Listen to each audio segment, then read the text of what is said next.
To a developing story here in Richmond where one person is in custody, another in the hospital after what investigators are calling a domestic violence incident on an AC Transit bus.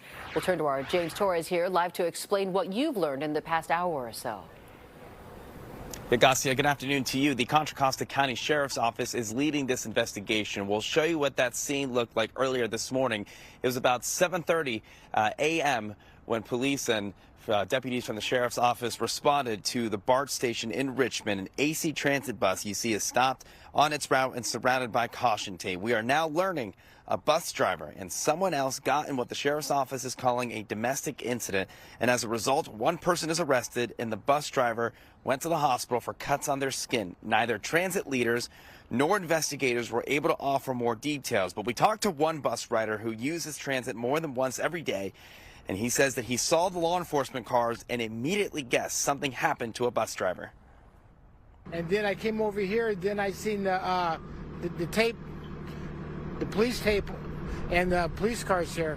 So I knew something happened, you know, because like I said, some of these bus drivers are paranoid, and I wouldn't blame them.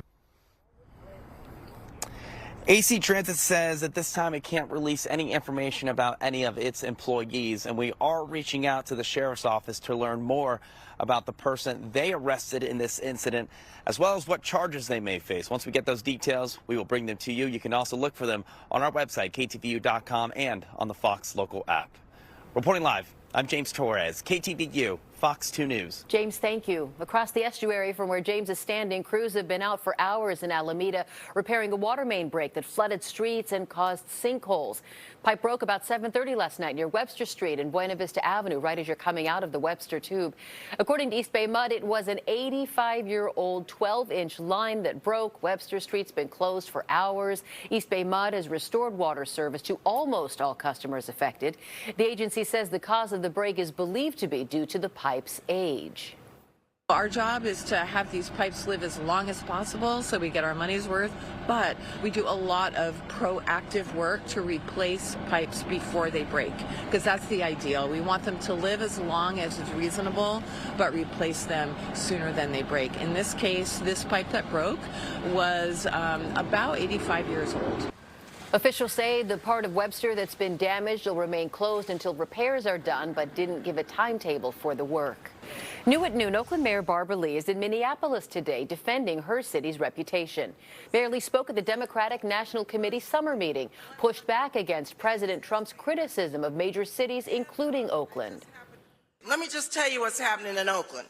Violent crime is down 29%, right? Homicides are down 21%. Donald Trump is just downright wrong about Oakland, like he's wrong about all the other cities that he trashed. Joining Mayor Lee at the meeting, California Assembly Speaker Robert Rivas, Minnesota Governor Tim Walz, and Senators Amy Klobuchar and Chris Murphy. Firefighters in Napa County have made some progress in containing the picket fire up near Calistoga. CAL FIRE says the flames have now burned more than 6,800 acres, making it the largest wildfire in the Bay Area this year. New numbers released this morning show containment climbed to 13%, up slightly from yesterday morning.